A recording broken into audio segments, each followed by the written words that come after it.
What the hell are you doing here, Jones? I could ask you the same thing. Hello drivers! September 1st marks the 9th anniversary of the release of Driver San Francisco on PlayStation 3 and 360 in 2011, and to celebrate it I wanted to give you a week full of Driver San Francisco content and everything related to its original release.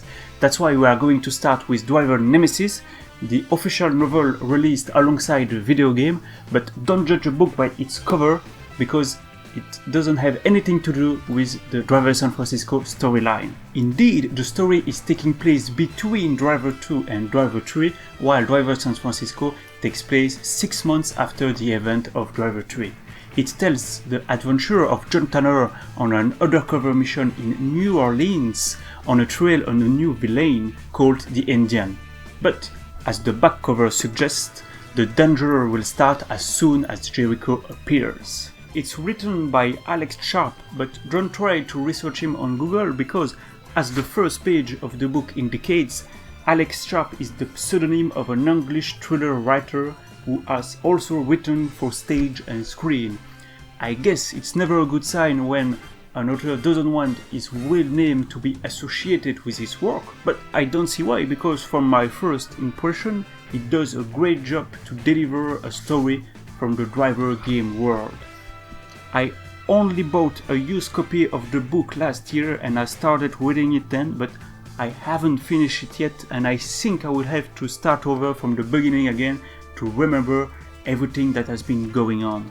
Because unlike what we are used to in a Driver video game, there is a lot of information to digest, beginning with every character getting a complete description when they are introduced, including Tanner and Jones with never told before details about them. Indeed, the fact we are dealing with a book allowed the author to tell and show a lot more of situation and side stuff than a video game could, especially in terms of Tanner's behavior and reaction, but more particularly his thoughts. That makes him a very interesting character who reasons about what is happening to him, far from the silent Tanner who doesn't seem to feel anything in Driver 3, but without having to make him speak out loud everything like in Driver San Francisco the video game. It does also explore something that has never been done in the Driver series before, the moment when you have been doing undercover work for so much time that you encounter the same people again, which isn't a very good thing when it's someone you put in a jail before. Usually, Tanner's cover doesn't last long and is blown by colleagues' mistakes or simply because the case doesn't need it anymore. In Driver San Francisco, Tanner isn't even working undercover, so it's very promising to get a plot like that, because as I said, I only read the beginning before a huge hiatus, so I don't know how it goes after that. It takes place in an original location for the series as well, New Orleans, and it's using it very well by setting the story around the time of the Katrina hurricane. The specific characteristics and strengths of the media are therefore well explored, but it came at a cost for non-native English speakers like me. It's not easy to read. It's not the worst flow to have, but some of the sentence looks very good on paper, but sometimes are difficult to understand if you are not familiar with the English language.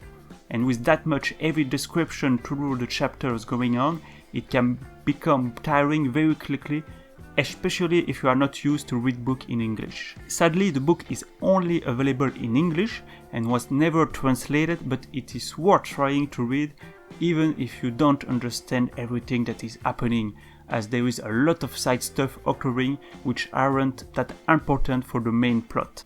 I mean, I'm pretty sure that not a lot of you have read this book because it has stuck in the shadows of the video game release, but the good thing is that it also means that you can enjoy an official product of the Driver universe in 2020, as it is easily purchasable on the internet. And to be honest, you might end willing for more after that one. And on popular request, let me read you the introduction of the Tanner's car as it is written in the book. Tanner was just staring at Quentin. It wasn't clear that he had heard anything after M3. "We take my car," he finally grated, pivoting at the hip to flick the dirt cover of the sleek angular shape waiting behind him. Tanner's beautiful 1970 Dodge Challenger LT gleamed in the mirror light, its low-slung yellow chassis seemed to shimmer like gold. Everything about the vehicle spoke of classic design, its lines, its no-nonsense angles functional and timeless. The black strips emblazoned along the bonnet made it look like a bright, proud flag. Bowman whistled in appreciation. "Never get rid of that," he murmured. There is a lot going on right now on Twitter with a giveaway contest to win a PC version of Driver San Francisco. There is still time to vote for the new Ubisoft Reflection image cover, so please check the link in the description and share anything driver related you could have in mind. Come back tomorrow for another part of the Driver San Francisco week, and thanks for watching. I would like to thank my current Red Rivers who are supporting the channel, Driver Dimension, Fresh Contact, Neuroscenes, Stanko9 YouTube and the Sky CCTV. If you like to support the channel as well, please click on the join button below the video. See you soon, drivers!